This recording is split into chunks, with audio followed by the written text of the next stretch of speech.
এবার বিপদে তৃণমূল প্রার্থী। লোকসভা ভোটের প্রার্থীপদ বাতিল হতে পারে তার।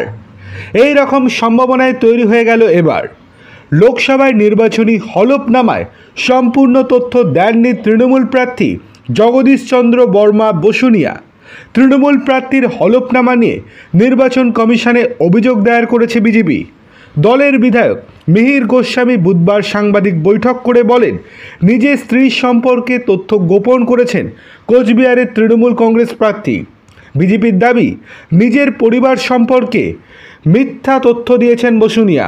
হলফনামায় তিনি জানিয়েছেন তার স্ত্রীর নাম শুকতারা বর্মা বসুনিয়া, অথচ তার আরও একটা স্ত্রী রয়েছেন যিনি সঙ্গীতা রায় বসুনিয়া। এটা সকলেই জানেন। তাই তার প্রার্থীপদ বাতিল করা হোক, এমন আর্জি গেরুয়া শিবিরের। যদিও গোটা বিষয়টিকে অপপ্রচার বলে দাবি করেছেন জগদীশ চন্দ্র। তৃণমূল প্রার্থীর বক্তব্য, এই হলফনামা দিয়ে আগেও নির্বাচন করেছেন তিনি। হিন্দু মতে একজনের বেশি স্ত্রী দেখানো যায় না, আর তার ডিভোর্স হয়নি এখনও। বিষয়টি নিয়ে মিহির গোস্বামীকেও খোঁচা দিয়েছেন তিনি।